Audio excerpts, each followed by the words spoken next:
సామెతల గ్రంథము 6వ అధ్యాయము 6వ వచనమును చదువుకుందాం. సామెతల గ్రంథము 6వ అధ్యాయము 6వ వచనము.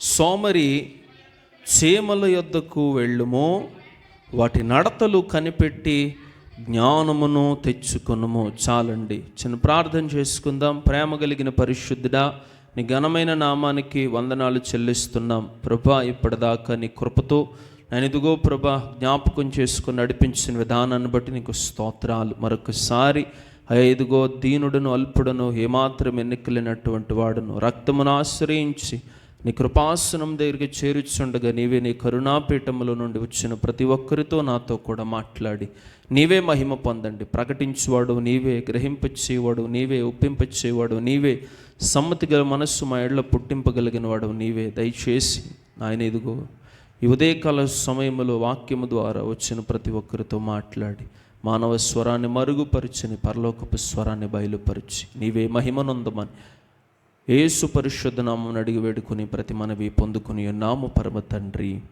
ఆమేన్. దేవునికి మహిమ కలుగునుగా. హల్లెలూయా. కూడి వచ్చిన మీ అందరికీ ప్రభు పేరట వందనాలు చెల్లిస్తున్నాను. తల్లిగారు చెప్పినట్లుగానే వారి కుటుంబం కొరకు మీ అనుదిన ప్రార్థనలో జ్ఞాపకం చేసుకోండి. తండ్రి గారి ఆరోగ్యం కొరకు, అలాగే వారి కుటుంబ ఐక్యత కొరకు, అలాగే సహోదరి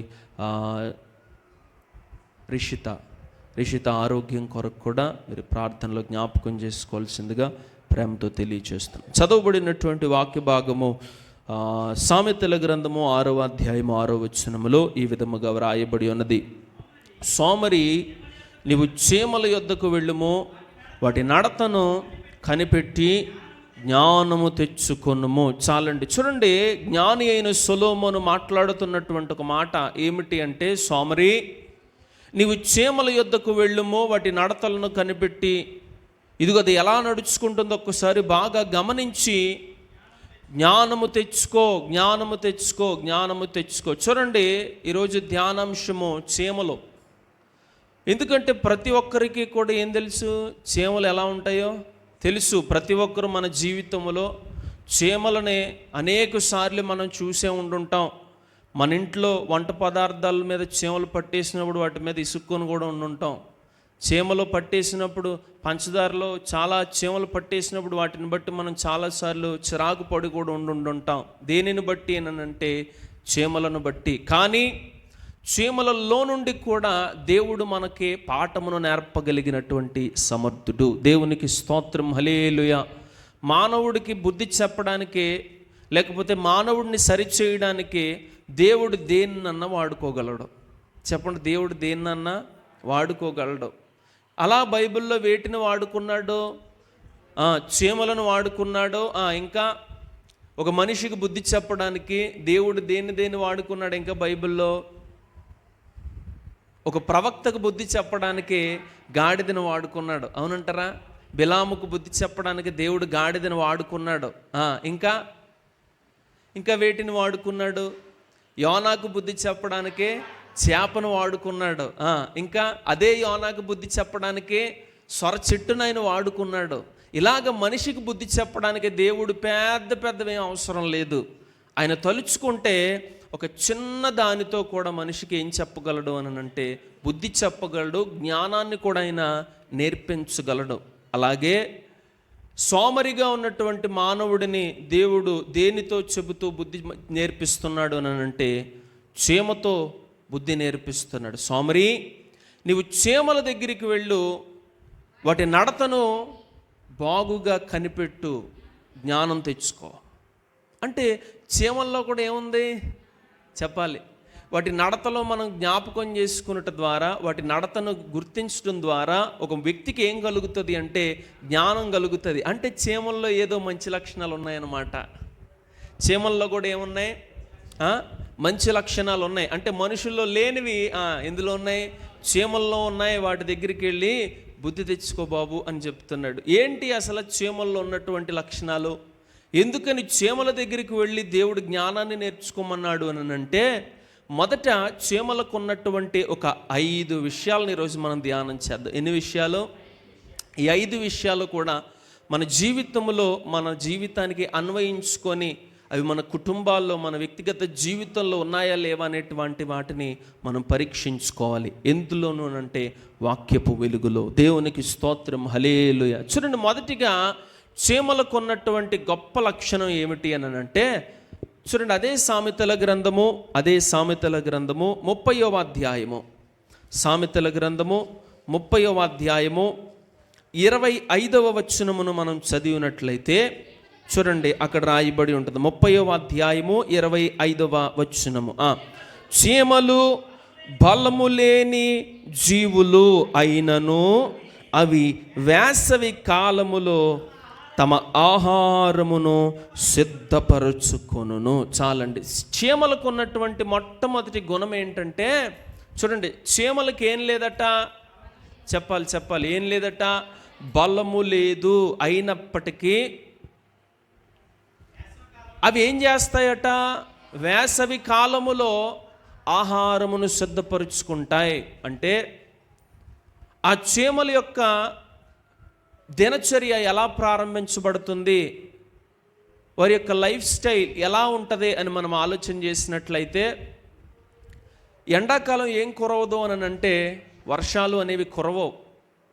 వర్షాకాలంలో చీమలకు చాలా గడ్డు పరిస్థితి. ఎందుకంటే ఆహారాన్ని తెచ్చుకోలేవు, ఆహారాన్ని సంపాదించుకోలేవు. ఎందుకంటే అన్ని చోట్ల కూడా నీటి ప్రవాహం ఉన్నందున చీమలకు ఏం లేదు, బలం లేదు. కనుక ఆ నీటి ప్రవాహాన్ని ఎదిరించడానికి కానీ, లేకపోతే పడుతున్నటువంటి ఆ చినుకుల నుంచి తప్పించుకోవడానికి కానీ వాటికి ఏముండదు అంటే అవకాశం ఉండదు. కనుక ఇప్పుడు ఇవేం చేస్తాయి అని అంటే, వేసవి కాలంలో ఏం చేస్తాయి, ఆహారం అంతటినీ కూడా సంపాదించుకుంటాయంట. చూడండి, ఎంత ఆహారమును సంపాదించుకుంటాయి. ఈ ఆహారం అంతా కూడా ఆ వర్షాకాలము తినడానికి సరిపడేంత ఆహారం సంపాదించుకుంటాయంట. ఎంత విడ్డూరం ఒకసారి ఆలోచన చేయండి. ఒక వ్యక్తి సంపాదించుకుంటే ఎంత సంపాదించుకోగలుగుతాడు, చెప్పాలి ఆ రోజుకి, లేకపోతే మన్నాడికి, లేకపోతే ఒక నెలకు మనం సంపాదించుకొని ఇంట్లో పెట్టుకోగలుగుతాం. కానీ చీమలంట ఏకంగా చూడండి, వర్షాకాలం అంతా అంటే వర్షాకాలం ఎన్ని నెలలు ఉంటాయి, 4 నెలలు ఉంటాయి. ఈ 4 నెలల ఆహారాన్ని కూడా చీమలు ఏం చేస్తున్నాయి, సమకూర్చుకుంటున్నాయి. ఈ మాటను తీసుకొని చాలామంది ఈరోజు ఏం సమకూర్చుకుంటున్నారో తెలుసా, వారి కొరకు ధనమును సమకూర్చుకుంటున్నారట. దీన్ని, ధనాన్ని. చూడండి, చాలామంది వారి జీవితంలో గమనించండి, వారు సంపాదించిందే కాదు, వాళ్ళు పిల్లలు పోషింపబడేంత బంగారమే కానీ, ఆస్తినే కానీ ఈరోజు మనిషి ఏం చేస్తున్నాడో తెలుసా, సంపాదించుకుంటున్నాడు. అందుకే నా మాటలు రాయబడి ఉంటాయి. చూడండి, మత్తయి సువార్త 6వ అధ్యాయము 19వ వచనములో ఆ మాటలు రాయబడి ఉంటాయి. మత్తయి సువార్త 6వ అధ్యాయము 19వ వచనము నుండి, భూమి మీద మీ కొరకు ఏం కూర్చుకొనకూడదు, ధనమును కూర్చుకొనకూడదు. ఇక్కడ చిమ్మెటయు తినివేయును, దొంగలు కన్నము వేసి దొంగిలించెదరు. చాలండి. చూడండి, మనుషుడు ఏం చేస్తున్నాడో, ఎక్కడ సంపాదించుకున్నాడో తెలుసా, భూమి మీద తన ధనాన్ని సంపాదించుకుంటున్నాడు. కానీ ఒక వ్యక్తి భూమి మీద తన ధనాన్ని సమకూర్చుకున్నట ద్వారా, సంపాదించుకున్నట ద్వారా ఏం జరుగుతుంది అంటున్నాడు తెలుసా, ఆ ధనాన్ని చాలామంది ఏం చేస్తారు అని అంటే దొంగిలిస్తారు. ఆ ధనం పాడైపోయే ధనం,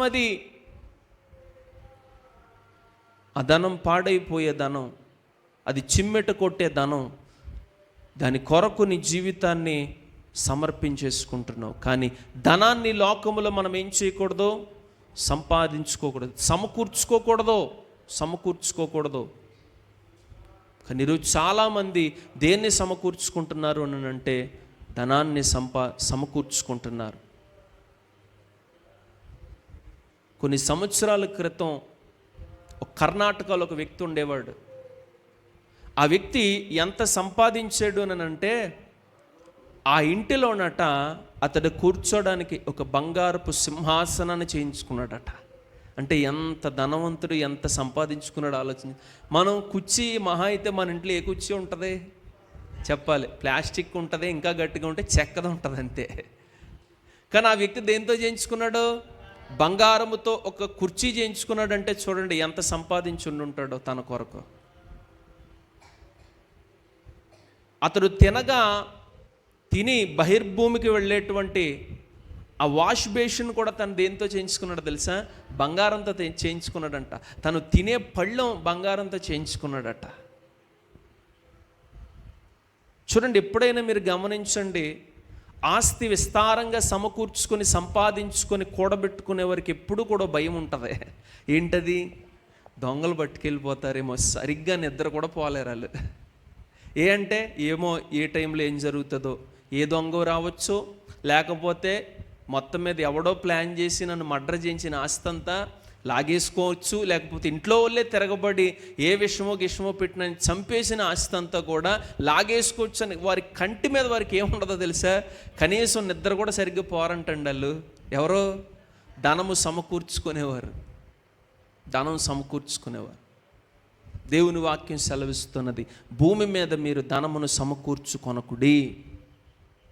ఎందుకంటే ఆ ధనము దొంగిలింపబడుతుంది, ఆ ధనం చిమ్మెట కొడుతుంది, ఆ ధనం తుప్పు పడుతుంది. చాలామంది చూడండి, నోట్లు మారేటువంటి ఆ సమయంలో ఏం జరిగింది? పాపం వారి డబ్బుని రోడ్డు మీద విడిచిపెట్టి ఒక చిత్తు కాగితాల్లో వదిలేసిపోయారు. అంటే అప్పటిదాకా సంపాదించిన డబ్బు వారికి మార్చడానికి చేతన అవ్వలేదు. అంత ఆస్తి. కొంతమందికి బ్యాగ్లతో దొరికిన సందర్భాలు కూడా చాలా ఉన్నాయి. మనకు దొరకలేదు అనుకోండి, అలాంటి సందర్భాలు కూడా చాలా ఉన్నాయి. చూడండి, అందుకే నీ లోకంలో మనం దేన్ని సమకూర్చుకోకూడదు? ధనాన్ని ఎంత మాత్రం సమకూర్చుకోకూడదు. మరి దేన్ని సమకూర్చుకోవాలి? చూడండి, చీమల యొద్దకు వెళ్ళి మీరేం నేర్చుకోమన్నాడు? జ్ఞానం నేర్చుకోమన్నాడు కదా. చీమలు ఏం చేస్తున్నాయట? వచ్చేటువంటి కష్టకాలం కొరకు ముందుగానే ఆహారమును సిద్ధపరుచుకుంటున్నాయి. ఆహారము అనగా దేనికి సాదృశ్యమై ఉన్నదంటే దేవుని వాక్యానికి సాదృశ్యమైన. దేవునికి స్తోత్రం, హల్లెలూయా. అందుకనే రాయబడి ఉంటుంది చూడండి, ఆమోసు గ్రంథము 8వ అధ్యాయము 11వ వచనమును ఒకసారి చదువుకుందాం. ఆమోసు గ్రంథము 8వ అధ్యాయము 11వ వచనమును ఒకసారి చదువుకుందాం. పేజ్ నెంబర్ 759, పాత నిబంధన 8వ అధ్యాయము 11వ వచనము. చదవండి. రాబోవు దినములయందు దేశములో క్షామము పుట్టును, అది అన్నపానములు లేకపోవుట చేత కలుగు క్షామము కాక యెహోవా మాట వినకపోవుట వలన కలుగు క్షామముగా ఉండును. ఇదే యెహోవా వాక్కు. చూడండి, రానున్న దినాల్లో భూమి మీదకి ఏం రాబోతుంది అంటున్నాడో తెలుసా? క్షామము అంటే కరువు. ఇదే కరువో తెలుసా? ఆహార పదార్థాలు కరువు కాదు, వాక్యము దొరకనటువంటి కరువు. అందుకనే చీమలు ఏం చేస్తున్నాయి? చెప్పాలి వర్షాకాలం కొరకు వేసవి కాలంలో అవి ఏం చేస్తున్నాయంటే ఆహారాన్ని సమకూర్చుకుంటున్నట్లుగానే ఒక విశ్వాసి కూడా చీమల నుంచి నేర్చుకోవలసిన జ్ఞానం ఏమిటి అని అంటే, రానున్న దినాలలో వాక్యము అనేది కరువైపోబోతుంది. ఈరోజు మనకు వాక్యం ఎక్కడ చూసినా ఏం చేయబడుతుంది? విరివిగా ప్రకటింపబడుతున్నది, విరివిగా వాక్యాన్ని వినగలుగుతున్నాం. ఎక్కడ చూసినా మీటింగులు, లేకపోతే యూట్యూబ్ ఆన్ చేస్తే యూట్యూబ్లో కూడా బోలెడు ప్రసంగాలు. ప్రతిరోజు కూడా మనం ఏం చేస్తున్నాం తెలుసా? వాక్యాన్ని వింటున్నాం. కానీ ఒకానొక దినాన్న ఈ భూమి మీద కరువు రాబోతుంది. ఏం కరువు అది? ఆహారం లేకపోవట అనే కరువు కాదు, వాక్యము దొరకనటువంటి కరువు ఈ భూమి మీదకి రాబోతుంది. మరి జ్ఞానం కలిగి మనం ఏం చేయాలి? ఇప్పుడు వాక్యం దొరుకుతుంది కదా, ఈ వాక్యం అంతటినీ కూడా మనం ఏం చేయాలో తెలుసా? సమకూర్చుకోవాలి. ఈ వాక్యం అంతటినీ కూడా మనం సమకూర్చుకొని మన హృదయములలో భద్రపరుచుకోవాలి. అప్పుడు రానున్నటువంటి కష్టకాలములో మనలో ఉన్న ఆ వాక్యం ఏం చేస్తామో తెలుసా, మనల్ని బలపరిచి, మనల్ని స్థిరపరిచి, మనల్ని నిడబెట్టి నడిపిస్తూ ఉంటుంది. దేవునికి స్తోత్రం, హల్లెలూయా. కానీ ఈరోజు చాలామంది దొరుకుతున్నటువంటి ఆ వాక్యాన్ని ఏం చేస్తున్నారు అని అంటే జార విడుచుకుంటున్నారు. లేదు, మనం ఏం చేయాలో తెలుసా, దేవుని వాక్యాన్ని చెప్పాలి. ఏం చేయాలి? పోగు చేసుకోవాలి, సంపాదించుకోవాలి, కూడబెట్టుకోవాలి. రానున్న కష్టకాలం కొరకు దాన్ని మనం దాచిపెట్టుకొని వాక్యాన్ని మన హృదయంలో భద్రపరిచేసుకోవాలి. దేవునికి స్తోత్రం, హల్లెలూయా. ఎందుకంటే వాక్యములో 2 రకాలు ఉంటాయి. ఒకటి రేమ, రెండవది లోగోస్. చెప్పండి, మొదటిది ఏంటి? రేమ, రెండవది లోగోస్. లోగోస్ అనే మాటకు అర్థం ఏంటంటే రాయబడిన వాక్యం. చెప్పండి, ఏంటి? రాయబడిన వాక్యం. రేమ అనే మాటకి ఏంటంటే అర్థం పలకబడిన వాక్యం. చెప్పండి, ఏంటి? పలకబడిన. చూడండి, లోగోస్ అనేటువంటి మాట ఏంటంటే రాయబడిన వాక్యం. అంటే ఇప్పుడు చూడండి, మన చేతుల్లో ఏమున్నది అని అంటే దేవుని వాక్యం కలిగిన బైబిల్ ఉన్నది. ఈ బైబిల్ని ఏమంటామని అంటే లోగోస్ అంటాం. అంటే ఏంటిది?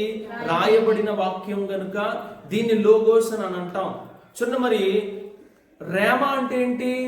పలకబడిన వాక్యం. అంటే ఇప్పుడు ఏదైతే ఇందులో ఉందో దాన్ని మనలోనికి తీసుకొని మన నోటితో పలుకుతున్నాం, చూసారా? దీన్ని ఏమంటారు అంటే రేమ అని అంటారు. రేమ అని అంటారు.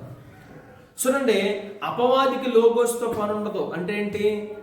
రాయబడిన వాక్యానికి అపవాది ఏమీ భయపడదు. మరి దేనికి అపవాది భయపడతాడో తెలుసా? పలకబడుతున్న వాక్యానికి అపవాది ఏం చేస్తాడో తెలుసా? భయపడతాడు. ఇప్పుడు మనలో వాక్యం లేకపోతే మనం పలకగలుగుతామా? పలకలేము. ఒకవేళ మన చేతిలో వాక్యం ఉంది, తల దగ్గర పెట్టుకొని పడుకున్నాం, అపవాది దానికి ఏమైనా భయపడతాడా? భయపడ్డావు. అపవాది ఎప్పుడు భయపడతాడో తెలుసా? నీలో వాక్యం ఉన్నప్పుడు అపవాది భయపడతాడు. నీలో వాక్యం ఉన్నప్పుడు అపవాది నీ వద్ద నుండి ఉన్నప్పుడు నువ్వు అపవాదిని ఏం చేయగలుగుతావు అని అంటే జయించగలుగుతావు. దేవునికి స్తోత్రం కలుగును గాక. అందుకనే మనం వాక్యాన్ని ఏం చేసుకోవాలో తెలుసా? సంపాదించుకోవాలి. వచ్చే కరువు కాలం కొరకు మనం వాక్యాన్ని సమకూర్చుకోవాలి. ఐగుప్తు దేశము మీదకి 7 సంవత్సరముల పాటు ఏం రాబోతున్నది అని అంటే భయంకరమైనటువంటి కరువు రాబోతున్నది. అప్పుడు యోసేపు చేసినటువంటి పనేంటి? ఇదిగో పంటనంతటినీ కూడా సమకూర్చుకున్నాడట. వాటి కొరకు పెద్ద పెద్ద గోడౌన్లు కట్టించేసాడట. ఈ సరుకంతటిని అనగా ఈ ధాన్యము, ఆహార పదార్థాలన్నింటినీ కూడా అందులో నిల్వ చేయించాడట. 7 సంవత్సరాల పాటు సమృద్ధి కలిగే బ్రతికారు. తిరిగి 7 సంవత్సరాలు వచ్చేటప్పటికే దేశంలో గొప్ప కరువు. ఆ గొప్ప కరువును బట్టి చెప్పండి, ప్రపంచమంతా ఏమున్నది అని అంటే కరువు ఏలుబడి చేస్తే ఐగుప్తులో మాత్రం ఏముందో తెలుసా? సమృద్ధి కలిగిన ధాన్యం ఉందట. దేవునికి స్తోత్రం, హల్లెలూయా. చెప్పండి, మన దగ్గర కూడా ఏముండాలో తెలుసా? సమృద్ధి కలిగిన వాక్యం ఉండాలి.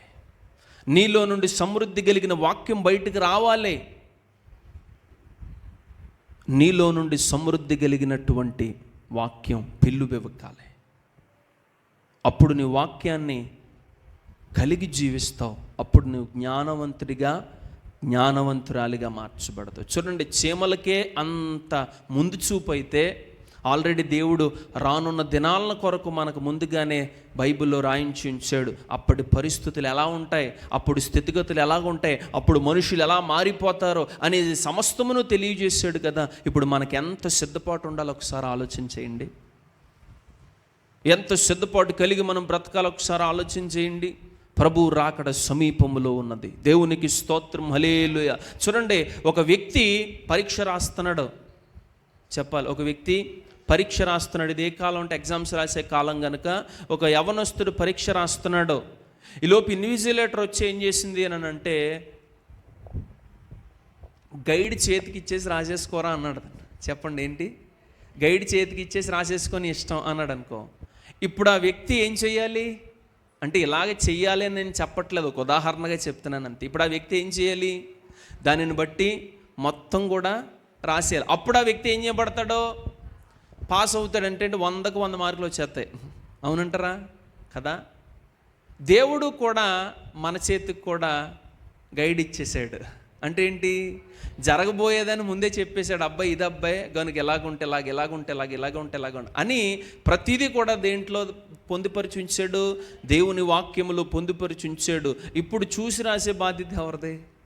చెప్పాలి, మందేనా? ఇప్పుడు ఆ వ్యక్తికి ఇచ్చిన తర్వాత కూడా ఆ వ్యక్తి రాయకపోతే ఏమంటారు ఆ వ్యక్తిని? చెప్పాలి, అది. ఇప్పుడు మన చేతికి దేవుని గ్రంథం ఇచ్చిన తర్వాత కూడా మనం దాన్ని ఏం చేయలేకపోతే, చెప్పాలి, చదవలేకపోయినా, ధ్యానించలేకపోయినా, సమకూర్చుకోలేకపోయినా తప్పు నీదే అవుతుంది. చీమలకి ఎంత ముందు చూపు అయితే మానవులుగా మనకి ఇంకెంత ముందు చూపు ఉండాలో ఆలోచించేయండి. అందుకనే మన బిడ్డలు ఎప్పుడూ కూడా బైబిల్ చదవాలి. తల్లిదండ్రులుగా మీరు బైబిల్ చదవాలి. ఆ వాక్యాన్ని ఎప్పుడూ కూడా మీరు సమకూర్చుకోవాలి. మీరు నోరు విప్పితే మీ నోటి నుంచి ఏం రావాలో తెలుసా? దేవుని మాటలు తప్ప వేరే మాటలు ఏవి రాకూడదు. ఏదైనా మీరు నడుస్తున్నప్పుడు ఒక సన్నివేశాన్ని చూశారనుకో, వెంటనే మీకేం జ్ఞాపకం రావాలి? దేవుని వాక్యములో ఆ సందర్భం కొరకు మాట్లాడుతున్నటువంటి మాటలు మీకు జ్ఞాపకం రావాలి. తద్వారా అది మంచిదైతే అందులో నుండి ఒక పాఠాన్ని మీరు నేర్చుకోగలుగుతారు. ఒకవేళ అది చెడ్డదనుకోనుండి దృష్టాంతరముగా అవి మన జీవితంలో ఉంటాయి. గనుక చీమలు వర్షాకాలం కొరకు అవి ఏం చేస్తాయట? ఆహారమును సమకూర్చుకుంటాయి. అలాగే మనం కూడా రాబోతున్నటువంటి వాక్యము కొరత కొదువైపోయే కాలం కొరకు మనం కూడా ఏం సమకూర్చుకోవాలి? వాక్యాన్ని సమకూర్చుకోవాలి. ధనాన్ని సమకూర్చుకోకూడదు, మనుషులను సమకూర్చుకోకూడదు. దేన్ని సమకూర్చుకోవాలో తెలుసా? దేవుని వాక్యాన్ని సమకూర్చుకోవాలి. దేవునికి స్తోత్రం, హల్లెలూయా. ఆ వాక్యం మనల్ని ఏం చేస్తుందో తెలుసా? జీవింప చేస్తుంది. ఆ వాక్యం మనల్ని నడిపిస్తుంది. ఆ వాక్యం మన బాధల్లో మనకి ఏమిస్తుంది అంటే నెమ్మదిస్తుంది. అందుకనే అంటాడు కదా, నీ వాక్యమే నా పాదములకు దీపము, నా త్రోవకు వెలుగై ఉన్నది. నీ వాక్యము నన్ను బ్రతికించును. ఇదియే నా బాధల్లో నాకు నెమ్మదిని చుచ్చున్నది. ఆ వాక్యాన్ని మనం సంపాదించుకోవాలి. ఆ వాక్యాన్ని మనం ఏం చేయాలి? సంపాదించుకోవాలి. అవసరమైతే వాక్యాన్ని కొనుక్కోవాలి. కొనుక్కోవడం అంటే ఏంటి? కొనడము అని అంటే వెల చెల్లించడం అని అర్థం. అంటే ఏంటి? ఆ వాక్యాన్ని సంపాదించుకోవడం కొరకు మనం వెల చెల్లించాలి. ఒక్కొక్కసారి నిద్ర పక్కన పెట్టాలి, ఒక్కొక్కసారి తిండి పక్కన పెట్టాలి, ఒక్కొక్కసారి విలాసవంతమైనటువంటి జీవితాన్ని పక్కన పెట్టి వాక్యం కొరకు మనం ఖర్చు పెట్టాలి. ఖర్చు పెట్టడం అంటే ఏంటో డబ్బులు కాదు, మీ సమయాన్ని ఖర్చు పెట్టాలి. అంటే ఏంటి? మీ నిద్రను ఖర్చు పెట్టాలి, మీ బలాన్ని ఖర్చు పెట్టాలి. ఆ వాక్యాన్ని ఎలాగైనా కానీ మనం సంపాదించుకోవాలి. దేవునికి స్తోత్రం, హల్లెలూయా. ఆ వాక్యాన్ని మనం సమకూర్చుకోవాలి. రెండవదిగా చీమలలో ఉన్నటువంటి జ్ఞానం నేర్పించేటువంటి మరొక అంశం ఏమిటి అని అంటే, చూడండి, సామెతల గ్రంథము 6వ అధ్యాయము 7వ వచనాన్ని ఒకసారి చదువుకుందాం. సామెతల గ్రంథము 6వ అధ్యాయము 7వ వచనము.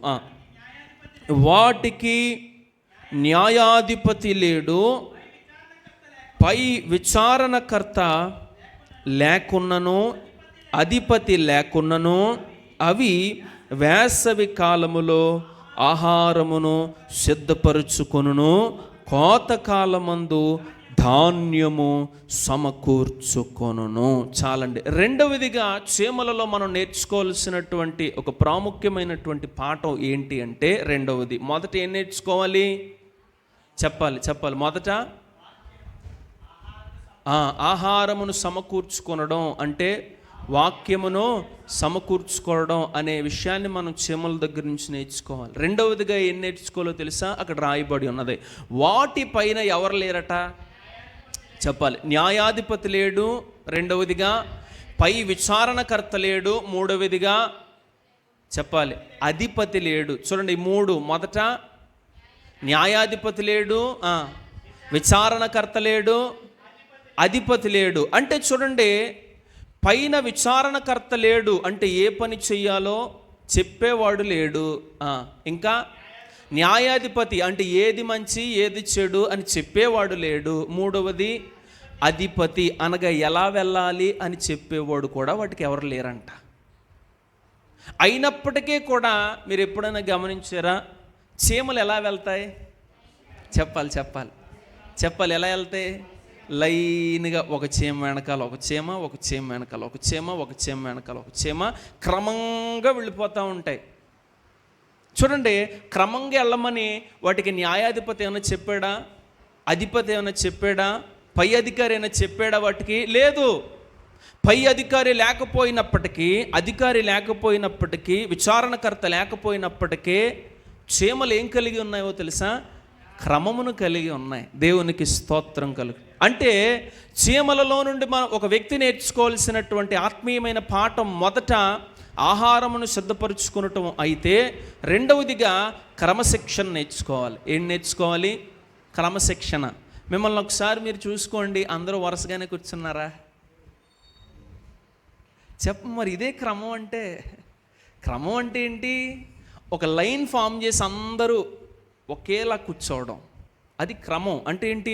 మొదట లైన్ ఫిల్ అయిన తర్వాత రెండవ లైన్కి వెళ్ళాలి. దీన్ని ఏమంటాం? క్రమం. అదే అక్కడక్కడ కూర్చున్నారంటే దాన్ని ఏమంటాం? అక్రమం అంటారు. చెప్పాలి, దాన్ని ఏమంటాం? ఎందుకంటే జరిగినటువంటి ఒక యథార్థమైనటువంటి సంఘటన 2023 మే నెల 1వ తారీఖు మేము ఏజెన్సీ సువార్త దండయాత్రలకు 3 దినాలు అక్కడ ఉండడానికని వెళ్ళాం. ఆ ఊరు గ్రామం పేరు ఏంటంటే బంద.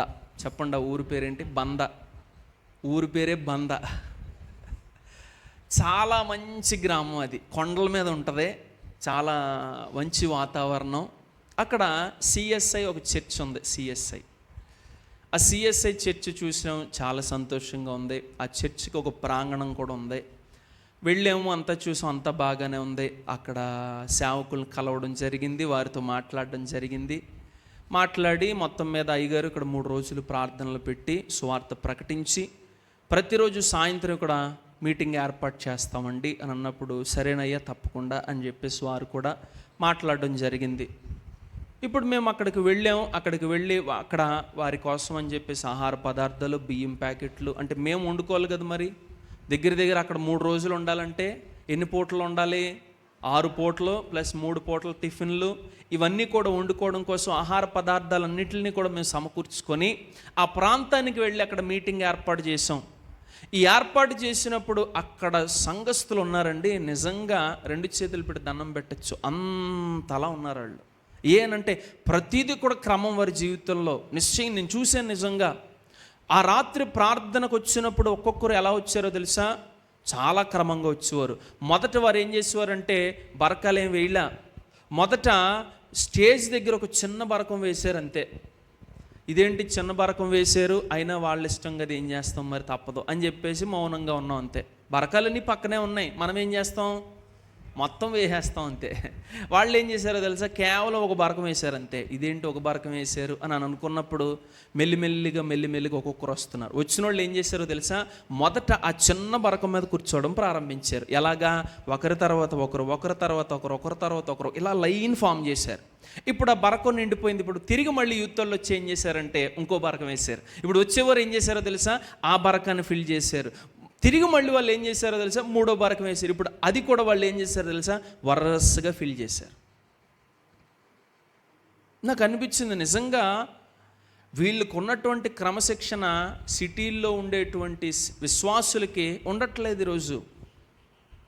అంటే మనం దేవుని మందిరానికి వచ్చేటప్పుడు కూడా ఒకటి పట్టుకుంటాం, ఏంటంటే మన ఇద్దరం పక్కన కూర్చోవాలి. అవునంటారా? నువ్వు నేను ఫ్రెండ్స్ కనుక నువ్వు నేను ఎక్కడెక్కడ కూర్చోవాలి, పక్కన కూర్చోవాలి అనేది పెట్టుకుంటాం. అది క్రమం కాదు. దేవుని మందిరంలో క్రమం అంటే మనం కూర్చొనే దగ్గర నుంచి కూడా మనం ఏం నేర్చుకోవాలి తెలుసా? క్రమశిక్షణ అనేది నేర్చుకోవాలి. ఆ రాత్రి ప్రార్థన అయిపోయింది, ఎవరు మట్టుకు వారు భోజనం చేశారు. చూడండి, మేము ఎక్కడి నుంచి వెళ్ళిన వాళ్ళు ఉన్నాం కదా, మా వాళ్ళు ఏం చేశారంటే ఒక్కడో తిన్నమైన వాళ్ళు కాదు. అంటే అలాగని వేరే అని కాదు సుమా, ఏంటంటే తిన్నటువంటి ప్లేట్లు ఎక్కడ పడితే అక్కడ పడేశారు. పాపం వారికి తెలియదు, ఎందుకంటే చెప్పలేదు కనుక. అక్కడో కొన్ని పడేశారు. తిన్నటువంటి అన్నీ కూడా అక్కడే వదిలేశారు. ఆ రాత్రి సరే పొద్దున కడుక్కుందాంలో, ఎందుకు ఇప్పుడు రాత్రి నిద్ర కదా, ఉదయాన్ని లేచి స్త్రీలందరూ అంటే ఫ్యామిలీలతో వెళ్ళాం కనుక స్త్రీలందరూ పొద్దున్న పని చూసుకుంటారని చెప్పి పడుకుని పోయారు. ఉదయాన్నే లేచి చూసేటప్పటికే ఎక్కడ పాత్రలు అక్కడ కడిగేసి బోర్లించేసి, ఎక్కడా కూడా కనీసం కించెత్తైన పేపర్ లేకుండా మొత్తం క్లీన్ చేసేసి విశ్వాసులు వెళ్ళిపోయారు అటు ఇంటికి. అంటే వాళ్ళు ఎప్పుడు లేచారు, ఎప్పుడు వచ్చారు, ఎప్పుడు క్లీన్ చేశారు, ఎప్పుడు శుభ్రం చేశారు చూడండి. అప్పుడు అనుకున్నాను, ప్రభువా నిజంగా అడవిలో వాళ్ళు వీళ్ళు కాదు, మేము అడవిలో వాళ్ళు.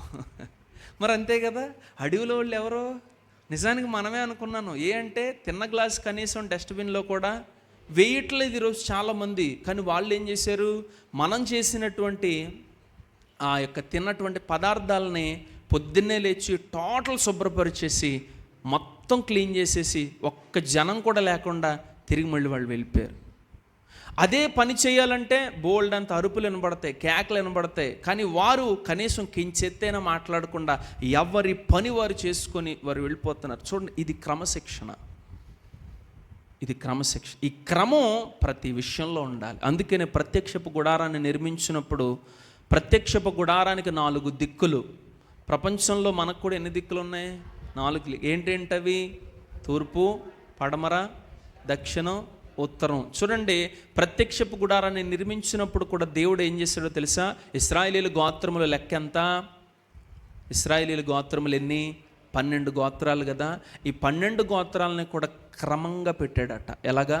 క్రమంగా అంటే తూర్పు వైపున 3 గోత్రాలు, పడమట వైపున 3 గోత్రాలు, ఉత్తరము వైపున 3 గోత్రాలు, దక్షిణం వైపు 3 గోత్రాలు, ఇలా లెక్క ప్రకారం పెట్టాడు. ఎందుకు అంటే క్రమము.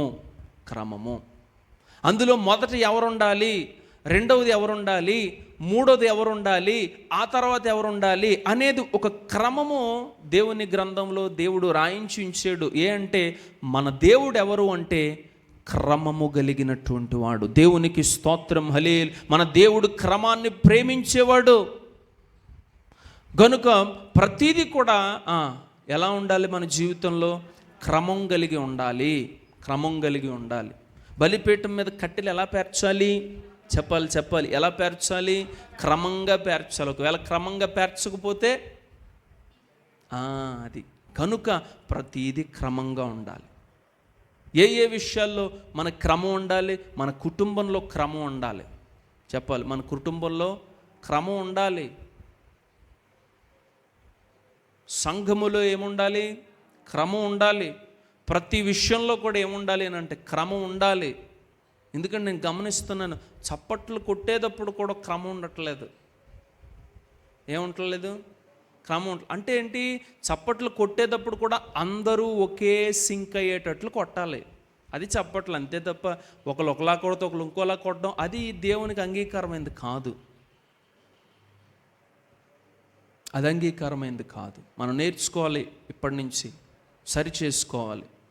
రెండోది, ఆ కంజర్లు వాయించేటప్పుడు కూడా మనలో ఏముండాలి? చెప్పాలి, క్రమం ఉండాలి. అంటే ఏంటి?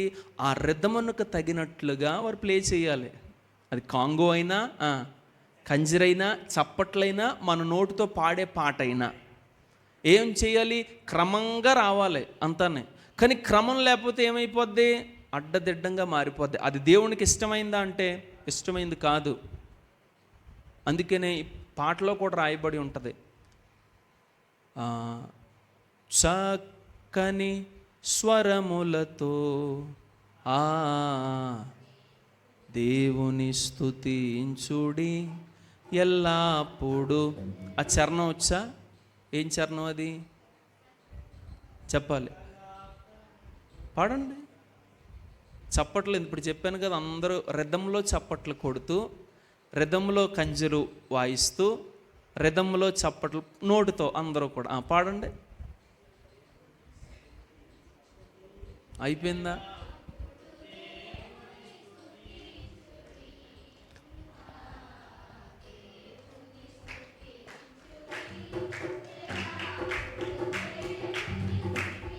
ఆ కంజర్లు ఏం పాపం చేసినాయి?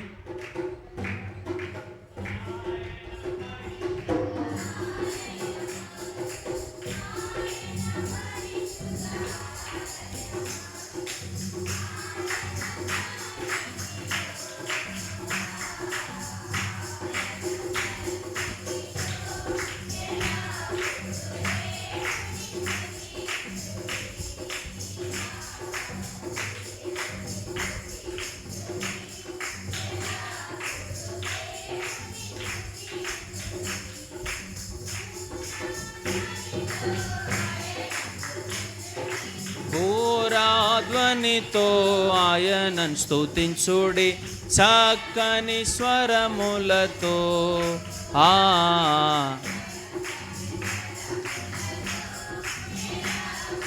దేవుని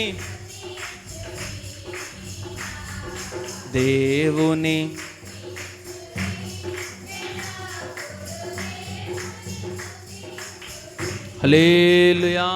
చెప్పాలి, ఏముండాలి మనకి? క్రమం ఉండాలి. ఎందుకంటే చీమలకు బలం లేదు, అయినప్పటికీ వాటికి విచారణకర్త లేడు, పై అధికారి లేడు, ముందుండి నడిపించే నాయకుడు కూడా లేడు. అయినప్పటికీ చీమలలో క్రమం ఉన్నట్లుగానే మనకు కూడా క్రమం ఉండాలి.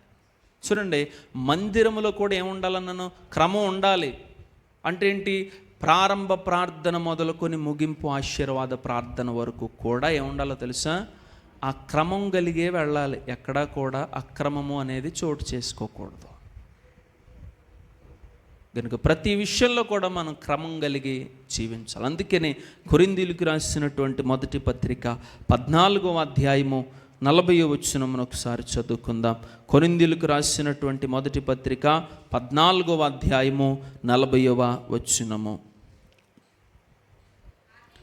కాబట్టి నా సహోదరులారా, ప్రవచించుట ఆసక్తితో ఆపేక్షించుడి, భాషలతో మాట్లాడువాడు ఆటంకపరచుకుడు కానీ సమస్తమును మర్యాదగాను చెప్పాలి క్రమముగాను జరుగనీయుడి. చాలండి. సమస్తమును ఎలా జరగాలి?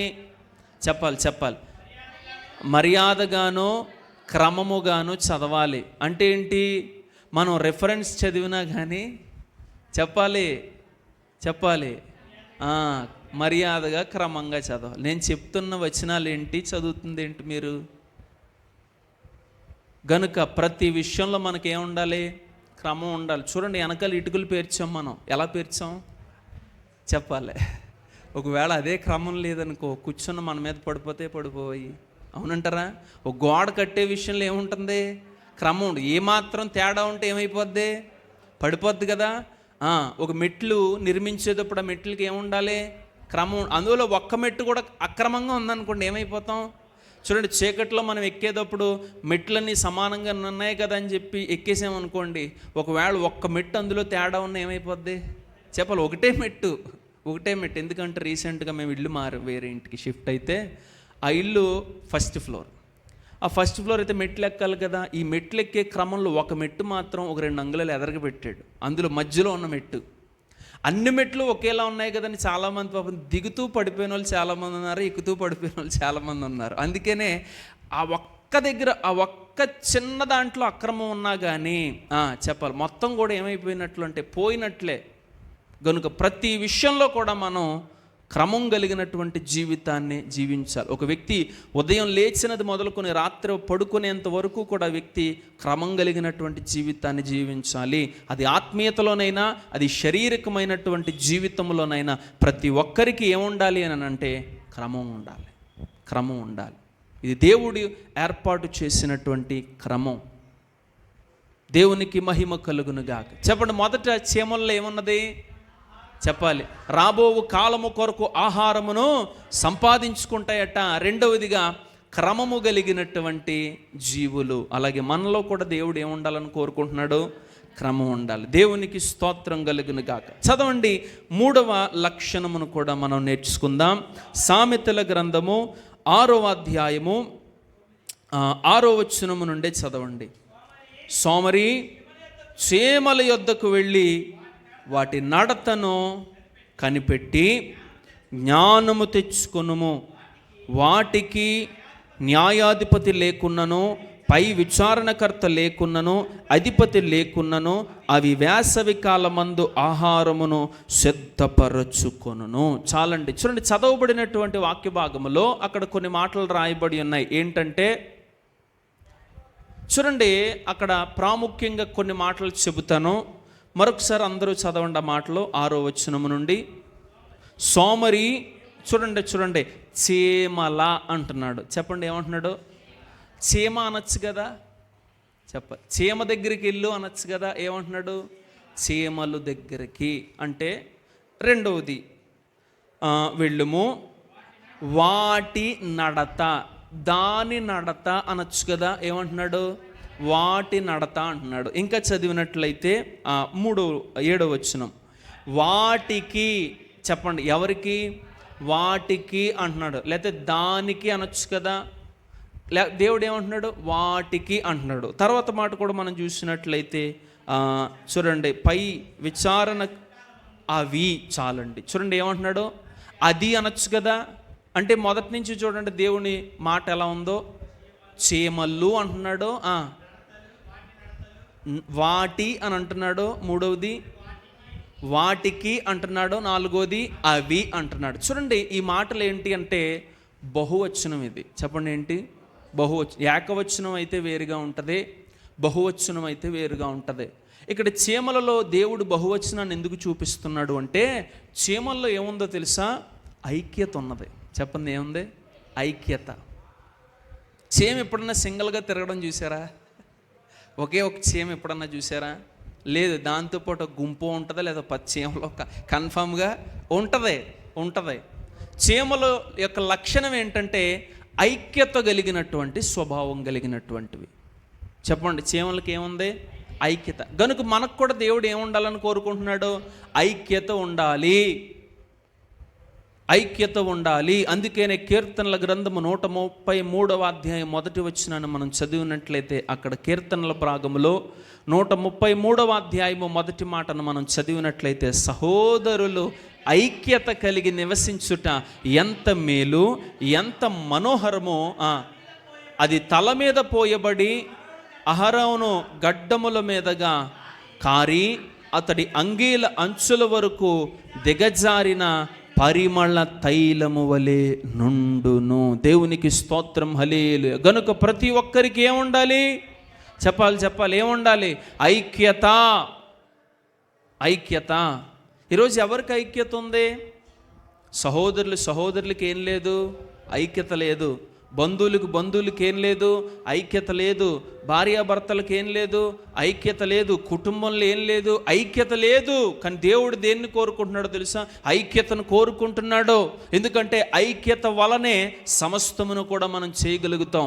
చిన్నప్పుడు సామెత పెద్దలు చెబుతూ ఉండేవారు, ఏమన్నా తెలుసా? ఐకమత్యమే మహాబలము. చెప్పండి ఏంటి? ఐకమత్యమే మహాబలము. ఒకానొక దినాన్న 4 ఎద్దులు ఉండేవట. ఆ 4 ఎద్దుల్ని కూడా వేటాడి చంపేద్దామని ఒక సింహం పొంచి ఉండేదట. కానీ ఎప్పుడైతే దాడి చేద్దామని వచ్చేటప్పుడు కల్లా ఈ 4 జీవులు, అనగా ఈ 4 ఎద్దులు కూడా వాటిని ఏం చేసేవి అంటే పొడిచి గాయపరిచి పారిపోయేలాగా చేసేయి అనుకు ఆలోచించింది ఈ సింహం. ఈ 4ంటిని కూడా మనం కలిపి ఉంచితే జయించలేకపోతున్నాం. గనుక నేను ఏం చేయాలో తెలుసు. ఇప్పుడు వీటిల్లో వీటికి ఐక్యతను దెబ్బతీయాలి అని ఒక గుంట నక్కను ఏర్పాటు చేసుకొని వాటికి ఐక్యతను దెబ్బతీయడం కొరకని చెప్పేసి మొదటి వ్యక్తి దగ్గరికి వెళ్ళి, నువ్వు వారికంటే గొప్పవాడు అని చెప్పింది. అప్పుడు ఆ వ్యక్తిలో ఒక చెడు బీజం పడింది. రెండో వ్యక్తి దగ్గరికి వెళ్ళింది, ఆ మిగతా 3 కంటే నువ్వే అందగాడవని చెప్పింది. ఐక్యత పోయింది. మూడోవాడి దగ్గరికి వెళ్ళింది, వాళ్ళందరూ వేస్ట్, నువ్వే కష్టపడతావు గనుక నువ్వే గొప్పోడు అని చెప్పింది. అక్కడ ఐక్యత పోయింది. 4వ వాడి దగ్గరికి వచ్చింది, అక్కడ ఐక్యత పోగొట్టింది. ఇప్పుడు చూడండి, వీళ్ళ 4గురిలో ఏం లేదు అని అంటే ఐక్యత అనేది పోయింది. తద్వారా 4 మూలలు అన్నట్లుగా వారు మేస్తున్నప్పుడు ఈ సింహం ఏం చేసిందంటే మొదట ఒక ఎద్దుని చంపేసి తీసుకెళ్ళిపోతుంది. అప్పుడు ఈ 3 ఏమనుకుంటున్నాయి? అలాగే ఉంటుంది మరి, లేకపోతే నాతో ఉండుంటే ఈ పాటికి నేనేం చేద్దును అని అనుకుంటుంది. కానీ ఏదో ఒక రోజు అది కూడా వెళ్ళిపోద్దని దానికి తెలియట్లేదు అంతే. రెండో దాన్ని పట్టుకెళ్ళిపోయింది. ఈ 2 అలాగే అనుకుంటున్నాయి. మూడో దాన్ని పట్టుకెళ్ళిపోయింది. 4వ రోజు అప్పుడు ఏమైపోయినాయి? అవి ఐకమత్యములో ఉన్నప్పుడు అవి సింహాన్ని సైతం కూడా ఏం చేయగలిగాయి? జయించగలిగాయి. కానీ ఐకమత్యం ఎప్పుడైతే లోపించిందో చెప్పాలి, సింహం చేతిలో అవి బలైపోయాయి. అందుకని ఎప్పుడు కూడా 3 పేటల తాడు ఎప్పుడూ కూడా ఏమవుదట? తెగిపోదట. ఒకే పేట అయితే తెగిపోద్ది. అలాగే కొన్ని కట్టబడినటువంటి కర్రలో ఎప్పటికీ కూడా ఏం చేయబడవో తెలుసా? విరగవు. అదే ఒక్కొక్క కర్రనే విరపండి, విరిగిపోద్ది. అదే ఒక కట్టగట్టి దాన్ని విరపడానికి ప్రయత్నించండి, అవి ఏం చెయ్యు, విరపలేం కూడా మనం. అదే ఒక్కొక్క పొలనైతే విరిచేయగలుగుతాం. చూడండి, ఐక్యతలో ఉన్నటువంటిది అంత విజయవంతమైనటువంటి జీవితం. చూడండి, దేవుడు అందుకని మన కుటుంబాల్లో ఏముండాలని కోరుకుంటున్నాడు? ఐక్యత ఉండాలి, ఐక్యత ఉండాలి. భార్య భర్తలుగా మీ ఇద్దరికి ఏముండాలి? ఐక్యత ఉండాలి. కుటుంబంలో మీకు ఏముండాలి? ఐక్యత ఉండాలి. సమాజం పట్ల మీకు ఒక ఐక్యత, సంఘములో కూడా మనకి ఏముండాలో తెలుసా? ఐక్యత ఉండాలి. ఎప్పుడు ఐక్యత వస్తుంది? ఎప్పుడు ఒక వ్యక్తికి ఐక్యత వస్తుంది? అందరూ సమానమే అన్నప్పుడు ఒక ఐక్యత వస్తుంది.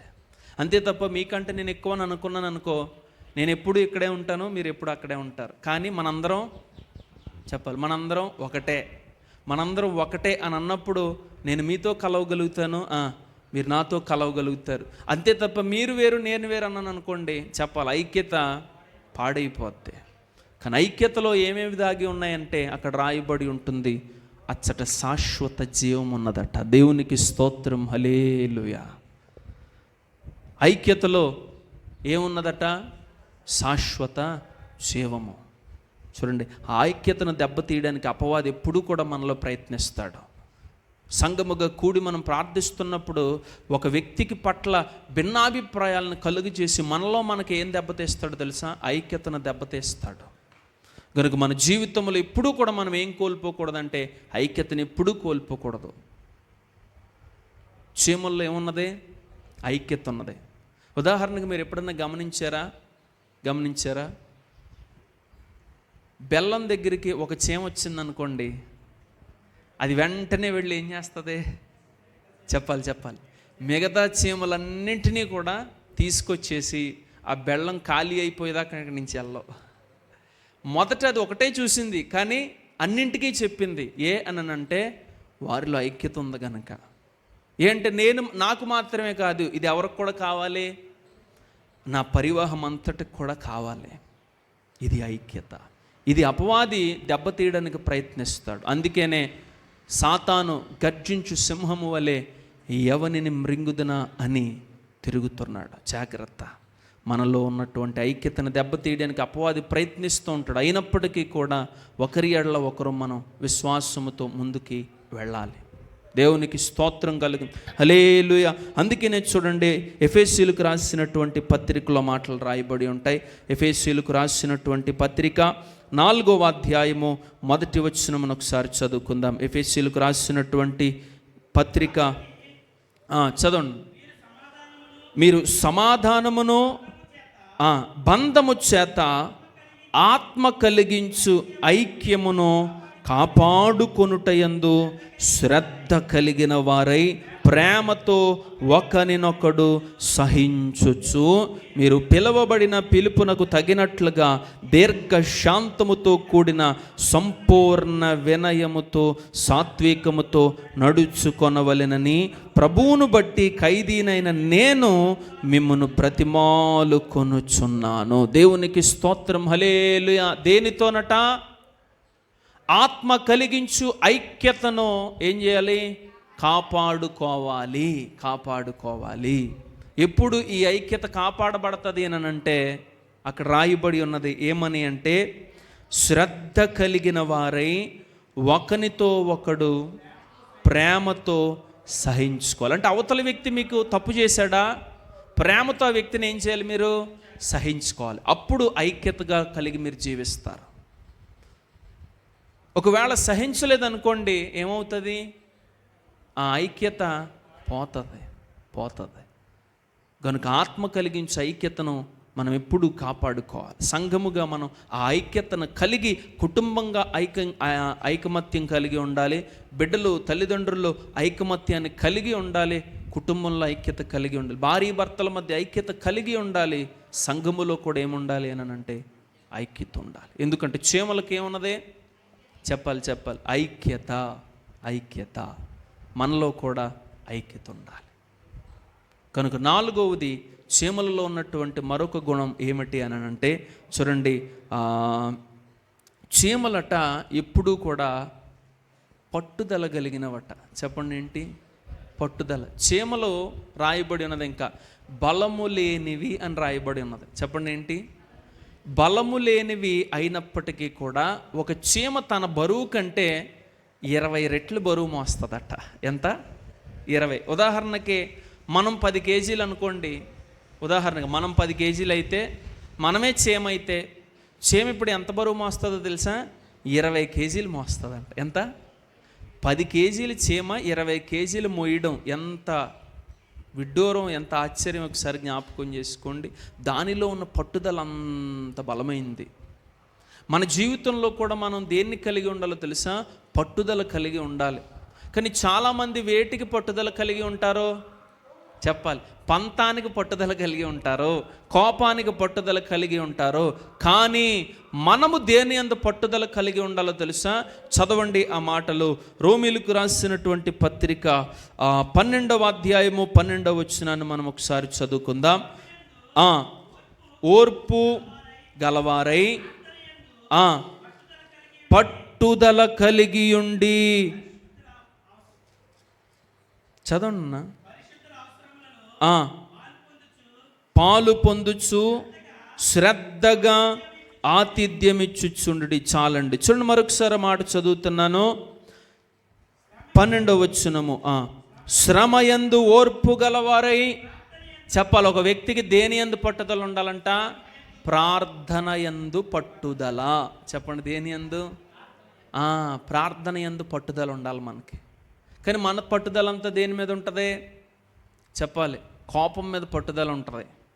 దేని మీద పట్టుదల ఉంటుంది? ఇంకా పంతం మీద ఉంటుంది. పంతం, నా పంతమే నెగ్గాలి, ఎలాగన్నా నెగ్గాలి అనే పట్టుదల ఉంటుంది. కానీ దేవుడు ఏ పట్టుదల ఉండాలని కోరుకుంటున్నాడో తెలుసా? చెప్పాలి, ప్రార్థన యందు పట్టుదల. అంటే ఏంటి? నీ పట్టుదల ఒక వ్యక్తి దగ్గర నుంచి ఏదైనా తీసుకునేటప్పుడు ఎంత పట్టుదల కలిగి ఉన్నావో, దేవుని వద్ద నుండి పొందుకునే విషయంలో కూడా, ప్రార్థించే విషయంలో కూడా అదే పట్టుదల కలిగి ఉండాలి. దేవునికి స్తోత్రం కలుగునుగా. హల్లెలూయా. చూడండి, మన పట్టుదల అంతా ఏంటి? మన సంఘం పట్టుదల అంతా ఏంటి? మనం ప్రార్థన చేసి మొత్తం మీద చుట్టూ అంతా అది పట్టుదలండి. పట్టుదల అది. ఇప్పుడు ఉదాహరణకు మనకు అదే పట్టుదల లేకపోతే మొత్తం మీద మనం ఎవరినొకరిని అడిగి చేసేసుకోగలుగుతామా? లేమా? చేసేసుకోగలం కదా. మరి అయినప్పటికీ కూడా మన పట్టుదల ఏంటి?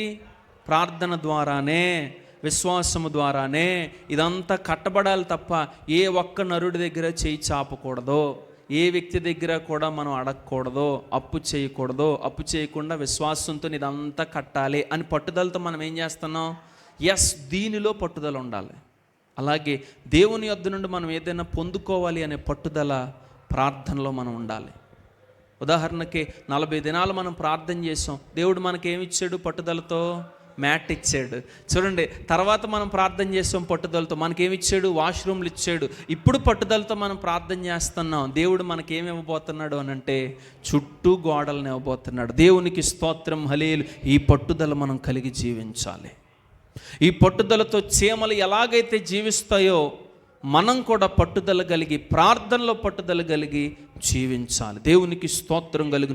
అదే ఎఫెసీయులకు రాసినటువంటి పత్రిక 6వ అధ్యాయము 18-20 వచనాలను ఒకసారి చదువుకుందాం. ఆత్మ వలన ప్రతి సమయమందును ప్రతి విధమైన ప్రార్థనను విజ్ఞాపనను చేయుచు ఆ విషయమై సమస్త పరిశుద్ధుల నిమిత్తము పూర్ణమైన పట్టుదలతో విజ్ఞాపన చేయుచు మెలకువగా ఉండుడి. 20వ వచనం కూడా చదువుదాం. దానిని గూర్చి నేను మాట్లాడవలసినట్లుగా ధైర్యముతో మాట్లాడుటకే వాక్శక్తి నాకు అనుగ్రహించబడినట్లు నిమిత్తము, నా నిమిత్తము పూర్ణమైన పట్టుదలతో విజ్ఞాపన చేయుచు మెలకువగా ఉండుడి. దేవునికి స్తోత్రం, హల్లెలూయా. అందుకనే ప్రార్థన యందు, విజ్ఞాపన యందు మనం ఎలా ఉండాలి? మెలకువగా ఉండి పట్టుదల కలిగి ఉండాలి. మొదట చీమల నుంచి దేవుడు మనల్ని ఏం నేర్చుకోమంటున్నాడు? వాటి నడతను గమనించి జ్ఞానం నేర్చుకో. ఎందుకంటే చీమలు మొదటిగా ఏం చేస్తాయి? చెప్పాలి, ముగించేస్తున్నాను నేను ఇంకో మాట చెప్పి. ఆహారమును సిద్ధపరుచుకుంటే. రెండవదిగా చీమలు క్రమము కలిగినటువంటి. మూడవదిగా చీమలు చెప్పాలి, ఐక్యత కలిగి. నాలుగవదిగా చీమలో చెప్పాలి, పట్టుదల. పట్టుదల. ఐదవదిగా చీమల్లో ఉన్నటువంటి మరొక లక్షణం ఏమిటి అని అంటే, చూడండి, చీమలట నిరంతరము పనిచేస్తాయి. చెప్పండి ఏంటి? నిరంతరం. ఎక్కడన్నా చీమలో ఎప్పుడైనా ఖాళీగా ఉన్నట్లు మీరు చూసారా? దేవుడు ఎందుకు చీమతో పోల్చాడు? చూడండి, చీమ ఎప్పుడన్నా ఆగినట్టు మీరు గమనించారా? ఆగినట్టు, ఎక్కడన్నా దగ్గర ఆగిపోయి అలా ఉండిపోయినట్టు. అవసరమైతే ఇప్పుడు మనకి మందిరంలో పావురాలు ఉన్నాయి. ఆ పావురాలు ఎగిరి ఎగిరి ఎగిరి ఏం చేస్తాయి? ఈ లైట్ల మీద వాళ్ళు అలా ఉంటాయి. కానీ చీమ ఎప్పుడన్నా నడుస్తూ ఆగిపోయి అలాగే ఓ రోజు పాటు ఉండిపోయిందని చూసారా? చూడదు. ఎప్పుడు చీమ ఎప్పుడు కూడా ఏం చేస్తుంది తెలుసా? పని చేస్తానే ఉంటుంది. అంటే ఏదో పని ఏదో పని ఏదో పని. అదే శ్రమపడే మనస్సు. చెప్పండి ఏంటి? శ్రమపడే మనసు చీమకుంది. చీమ ఎప్పుడూ కూడా ఖాళీ ఉండదు. చీమ తన ఐక్యంగా ఏం చేస్తుందో తెలుసా? ఒక పెద్ద పుట్ట తయారు చేసుకుంటుందంట. ఎంత? ఆ పుట్టలో కొన్ని వందల వేల చీమలు నివాసం చేస్తాయి. ఆ పుట్టను కట్టడానికి పాపం ఎక్కడి నుంచి మట్టి తీసుకొస్తాయి సార్? ఆలోచన చేయండి. ఎక్కడి నుంచి మట్టి తీసుకొస్తాయి? ఎంత పెద్ద పెద్ద పుట్టలు కడతాయి. ఆ లోపల ఎంత కాలనీలు ఏర్పాటు చేసుకుంటాయి తెలుసా? అవి మనుషులలాగే అవి కూడా ఒక్కొక్కరికి ఒక్కొక్క గది అన్నట్లుగా ఏర్పాటు చేసుకుంటాయి అంట. అవి చూడండి, వాటికి ఎంత జ్ఞానం ఇచ్చాడు దేవుడు, ఎంత జ్ఞానం. నిరంతరం శ్రమ పడగలిగే మనస్సు దేనికి ఉందో తెలుసా? చీమలకు ఉన్నది. అందుకని మనకు కూడా ఎలాంటి మనసు ఉండాలో తెలుసా? శ్రమపడే మనసు ఉండాలి. దేవునికి స్తోత్రం కలుగును గాక.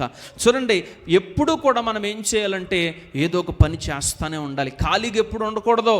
ఉదాహరణకి నీకు ఒంట్లో బాగాలేదా, నువ్వు ఖాళీగా ఉండొచ్చేమో, కానీ నువ్వు బలంగా ఉన్నప్పుడు నువ్వేం చేయాలి? ఏదో ఒక పని చేస్తూనే ఉండాలి. చూడండి, నువ్వు బలహీనమైనప్పుడు కూడా నువ్వేం చేయాలో తెలుసా? ఆత్మీయంగా బలపరచబడడం కోసం ఏదో పని చేస్తూనే ఉండాలి. అంటే ఏంటి?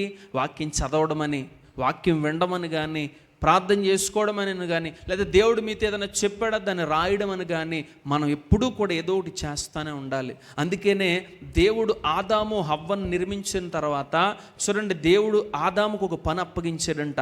ఏంటి ఆ పని? చూడండి, ఆదికాండము 2వ అధ్యాయము 15వ వచనములో దేవుడు ఆదాముకు అప్పగించినటువంటి పని అక్కడ మనకు కనబడుతుంది. 2వ అధ్యాయము 15వ వచనము.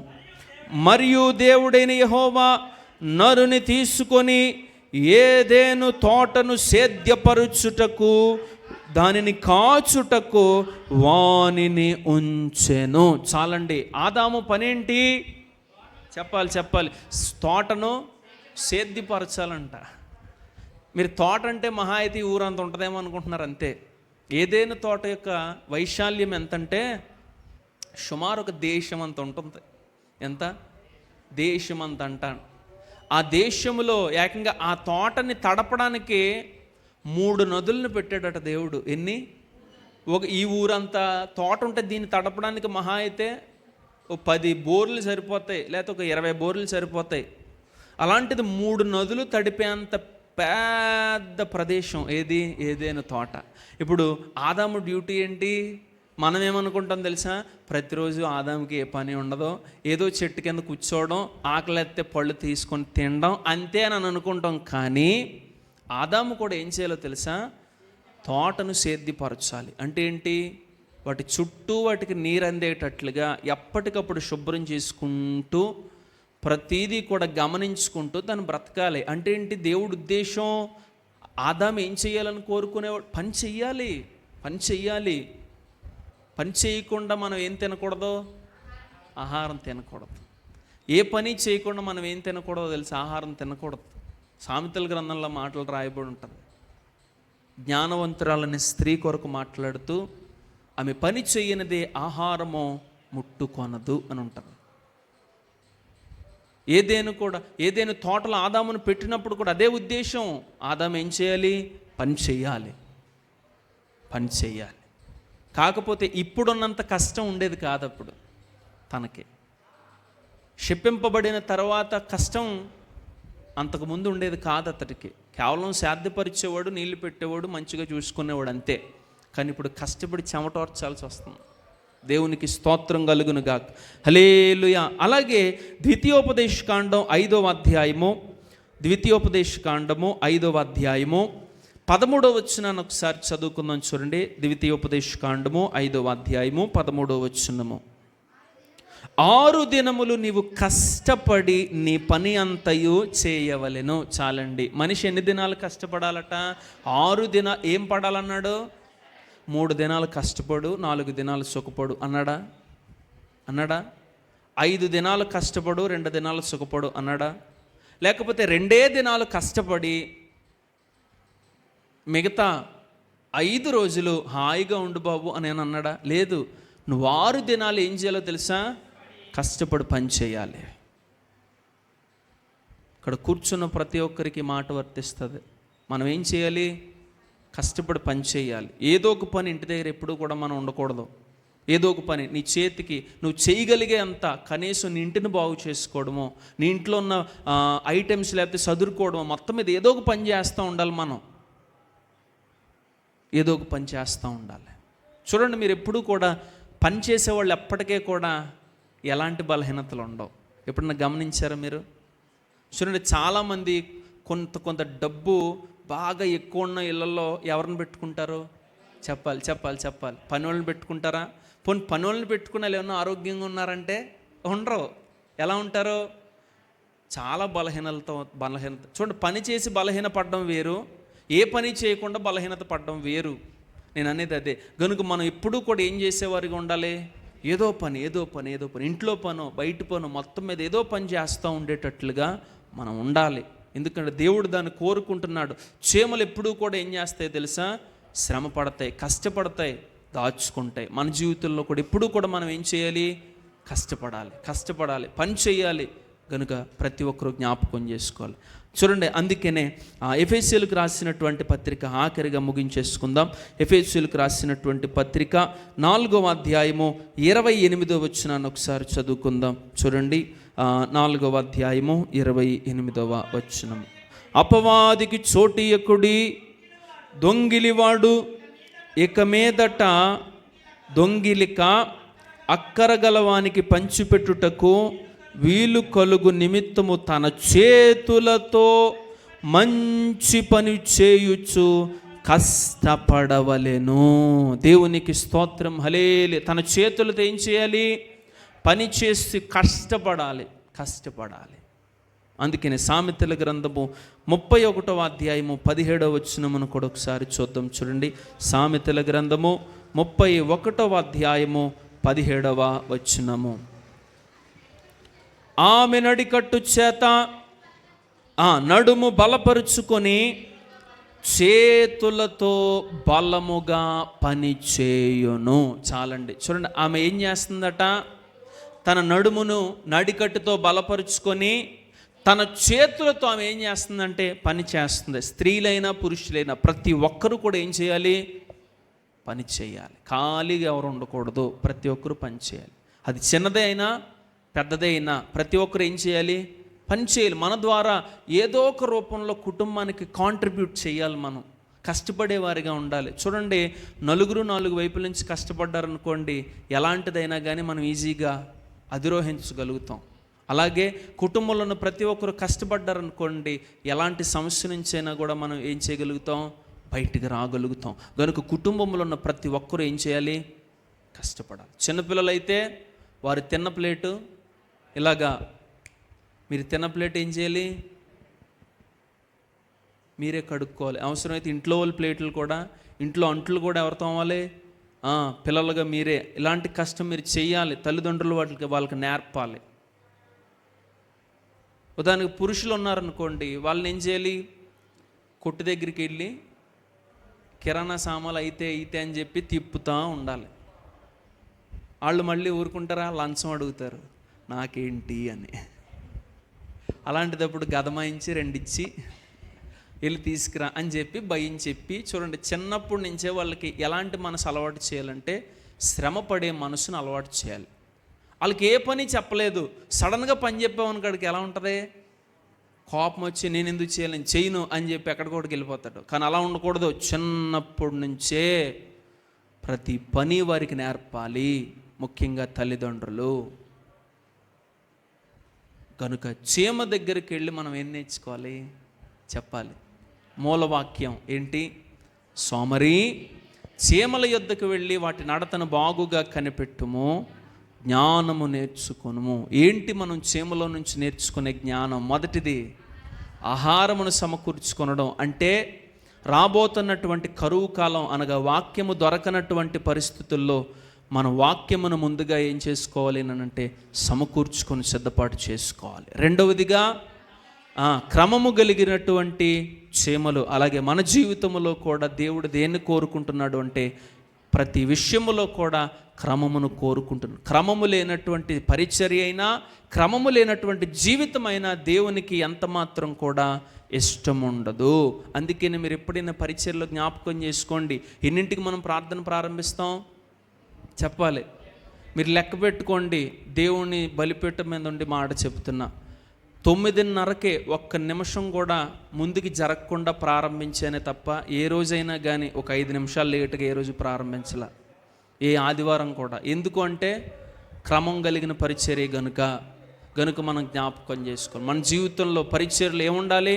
క్రమం ఉండాలి. మనం వేసుకునే ప్రతి బట్టల విషయంలో కూడా మనకు క్రమం ఉండాలి. ఇంకా మూడవది చెప్పాలి, మూడవది ఐక్యత. ప్రతి విషయంలో కూడా మన కుటుంబం పట్ల మనకు ఐక్యత ఉండాలి, భార్య భర్తలుగా ఐక్యత ఉండాలి, సంఘంగా మనకేముండాలి? ఐక్యత ఉండాలి. ఎందుకంటే ఆ ఐక్యతలోనే శాశ్వత జీవం దాగి ఉన్నది కనుక ఐక్యతను మనం కాపాడుకోవాలి. నాలుగవదిగా పట్టుదల కలిగినట్టు. అంటే దేనిలో పట్టుదల అంటే పంతం పట్టింపుల్లో పట్టుదల కాదు, ప్రార్థనలో మెలకువగా ఉండి ఇదిగో విజ్ఞాపన చేసే విషయంలో, ప్రార్థించే విషయంలో మనం పట్టుదల కలిగి ఉండాలి. ఐదవది శ్రమపడే మనస్సు మనం కలిగి జీవించాలి. అంటే మన చేతులతో మనం పని చేసి చీమ ఎలాగైతే ఎక్కడా కూడా తను రెస్ట్లెస్గా బ్రతుకుతుందో మనం కూడా మన జీవితంలో అదే రీతిలో కష్టపడే మనసుని, శ్రమపడే మనసుని ఆయుధముగా ధరించుకోవాలి. అప్పుడు మనం ఎలా కనబడతాం తెలుసా? జ్ఞానవంతులుగా కనబడతాం. కనుక అట్టి కృపతో మనం బ్రతకాలి అని అంటే ఈ 5 లక్షణాలు మన జీవితంలో ఉండాలి. తలలు వంచుదాం, ప్రార్థన చేసుకుందాం. ప్రతి ఒక్కరూ విన్న వాక్యము నిమిత్తము ప్రతి ఒక్కరూ తలలు వంచి ప్రార్థనలో ఏకీభవిద్దాం. ప్రతి ఒక్కరూ స్వరం ఎత్తి, ఏ ఒక్కరు మౌనముగా ఉండొద్దు. మీ స్వరం దేవునికి